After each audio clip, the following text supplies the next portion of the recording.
Masechet Nedarim, résumé du Daf Pehe. On a vu dans la Mishnah que si quelqu'un interdit aux Kohanim de profiter de lui, ils viennent se servir de leur prélèvement sans lui demander son accord, sans lui demander son avis.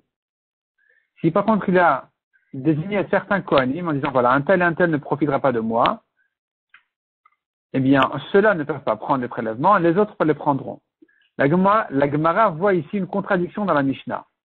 Une contradiction dans le principe à savoir, est-ce que quand un Kohen il se sert de prélèvement, de ce propriétaire-là, c'est considéré comme s'il profite de lui, ou non, ça ne s'appelle pas un profit de lui, il prend ses droits, il prend ce qu'il mérite, et ça ne s'appelle pas qu'il a profité du propriétaire. Le fond de la question, c'est de savoir comment on définit ce droit-là de choisir à qui donner. Sachant que le propriétaire, c'est lui qui décide à qui donner. Alors quand maintenant le propriétaire a donné à un tel ou un tel, est-ce que ça s'appelle que un tel en question, il a profité de quelque chose ou pas? Est-ce que cette décision-là de choisir à qui donner est une décision qui a une valeur en argent, ou non, ça ne se compte pas en argent, et donc ça ne s'appelle pas qu'il aura profité de lui. La Gemara donc voit ici dans la Mishnah une contradiction. La Mishnah au début a dit les Kohanim les Kohanim peuvent lui prendre de lui, ils peuvent prendre de lui Baal Kocho, même sans qu'ils veuillent. Donc c'est-à-dire qu'on ignore ici en fait le droit du propriétaire de choisir à qui donner, c'est-à-dire on ignore la valeur de ce droit-là, le profit de ce droit-là, ça ne s'appelle pas qu'ils ont profité de lui. Alors qu'ensuite dans la Mishnah on voit que ils peuvent pas prendre, on craint son éder, et donc on dira à d'autres Kohanim de prendre, mais ceux qui ont été interdits ne pourront pas prendre. Comment on résout cette contradiction-là? Répond la Gemara, première réponse, c'est une marquette Rabbi et Rabbi aussi de Rabbi Yehuda, à savoir, est-ce que cette décision-là, de ce droit de choisir à qui donner, c'est quelque chose qui vaut de l'argent, ou ça ne s'appelle pas quelque chose qui vaut de l'argent? Donc la Gemara propose de comprendre de cette manière-là la marquette entre Rabbi et Rabbi aussi de Rabbi Yehuda, à propos de quelqu'un qui a volé la récolte de son ami qui n'a pas encore été prélevée. Et là-dessus, ils sont en marquette, alors que Rabbi dit, il faut tout rembourser. Rabbi aussi de Rabbi Yehuda dit non, il faut déduire de là les prélèvements. La Gemara veut comprendre que selon Rabbi qui dit il faut tout rembourser, c'est-à-dire qu'il faut aussi évaluer dans les prélèvements combien vaut au propriétaire ce droit-là de choisir à qui donner. Il pourrait donner par exemple à son petit-fils Cohen. Donc ici, ça lui vaut de l'argent. Il faudrait le rembourser ça aussi. Il faudrait que le voleur rembourse cette perte-là qu'il a causée au propriétaire. Donc tu vois que Rabbi considère que ça vaut de l'argent, alors que Rabbi aussi de Rabbi Yehuda, il ignore ça complètement, il dit que ça ne vaut pas de l'argent, on déduit tous les prélèvements. La Gemara repousse et dit non, on pourrait comprendre cette marloquette-là de Rabbi aussi de Rabbi Yehuda d'une autre manière. Donc, à savoir, est-ce que, en réalité, on fait une amende? Rabbi qui a dit, il faut tout payer, il dit, on fait une amende au voleur. Même si tu considères que les prélèvements, on ne doit pas les compter, parce que tu pourrais ignorer finalement la valeur de ce choix-là de choisir à qui donner, mais les Chachamim ont fait une amende au voleur en lui disant tu payes tout.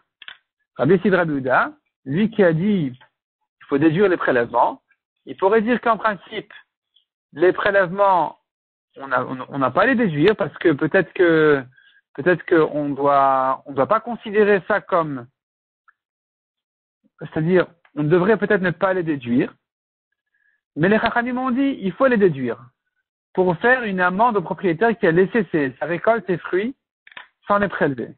Donc, il faudra déduire ici les prélèvements, même si tu penserais qu'en principe, ça lui vaut d'argent propriétaire, on va ignorer ici cette valeur et on va dire, non, il ne les paye pas. La Gemara donne une autre manière de résoudre la contradiction dans la Mishnah, c'est de dire que s'il interdit à tous les Kohanim de profiter de lui, alors finalement, cette rouma-là va passer chez qui? Il n'y a que des Kohanim qui peuvent la manger.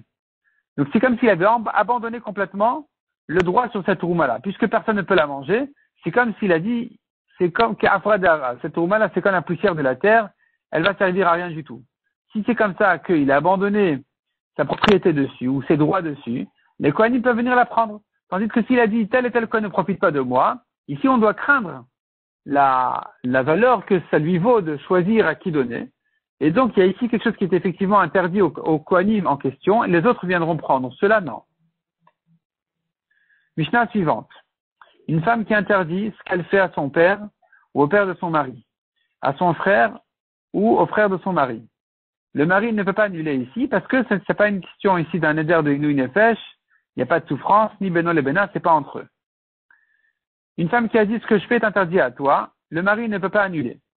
Il n'a pas besoin d'annuler plutôt parce que de toute façon, elle doit lui faire. Rabbi Akiva a dit non, il faut annuler. Peut-être qu'elle va faire plus que ce qu'elle est obligée de lui faire. Et donc, sur ce surplus-là viendra le neder, donc il faudrait l'annuler.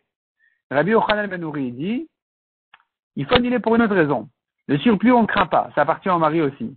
Mais il faudrait l'annuler parce que il risque de la divorcer, il pourra plus la reprendre à cause du neder, tandis que s'il a annulé le neder, alors c'est bon, il peut la reprendre, il n'a aucun neder à craindre. Bien Shmuel dit, la comme Rabbi Yochanan ben Nouri, la Gemara comprend de là que le neder qu'elle a fait, il peut être valable plus tard, au moment du divorce. Même si aujourd'hui il ne peut pas se faire, puisqu'elle est soumise à son mari, il pourra quand même se faire au moment du divorce. C'est-à-dire, en réalité, de là tu vois, un homme peut être makdish, quelque chose qui n'est pas encore arrivé au monde. Comme ici, elle interdit un travail qu'elle n'a pas, un travail qu'elle va faire après divorce, qui n'est pas encore là. Donc ça s'appelle qu'un homme pourrait être makdish d'avar shelo balaolam. La Gemara demande que contre ça, nous avons une autre halakha de Shmuel lui-même, donc il se contredit. Shmuel lui-même qui dit que l'halakha, elle est, un homme ne peut pas être makdish d'avar shelo balaolam. Une chose qui n'est pas encore là, il ne peut pas être makdish. Contradiction dans Shmuel. La Gemara dit, la Gemara propose une première réponse qui est repoussée. La Gemara dit, je sais quoi? Il faudrait distinguer entre les konamot, donc un éder, et un ekdesh. Dans le cas d'un éder, ça peut se faire. Il peut interdire même une chose qui n'est pas encore arrivée au monde, tandis que dans le cas du ekdesh, c'est différent, il ne peut pas le faire. La Gemara essaye d'expliquer ça d'une certaine manière, finalement c'est repoussé. Donc la Gemara dit, tu sais quoi? Il ne s'agit ici pas qu'elle interdit le travail qu'elle va faire après divorce, ou quelque chose comme ça, elle interdit ses mains. La femme interdit ses propres mains à elle, pour leur travail, qui sera donc interdit au mari. Donc les mains, c'est du concret, c'est du présent, ça se trouve au monde déjà, et elle a dit, ça sera interdit au moment du divorce. Donc ici, puisque c'est Bala Olam, il y a les mains déjà maintenant, alors ça peut se faire, ce neder-là peut se faire. C'est pas comme d'abord chez le Bala Olam. La Gemara demande, mais je comprends pas, mais les mains aujourd'hui ne sont pas pour elle. C'est à elle, mais c'est pas pour elle. Le travail est pour le mari. Donc à nouveau, on revient à un problème de Davar Shelo Bala Olam, puisque aujourd'hui, elle n'a pas le droit d'interdire le travail de ses mains. Comment peut-elle le faire pour le futur, pour le divorce? Comment ça marche? À nouveau, c'est Davar Shelo Bala Olam, c'est un travail qui aujourd'hui ne peut pas être interdit, et demain, oui. Donc comment elle peut l'interdire? Et ça, la Gemara va continuer à résoudre, à traiter dans l'acte suivant, Bezrat Hashem.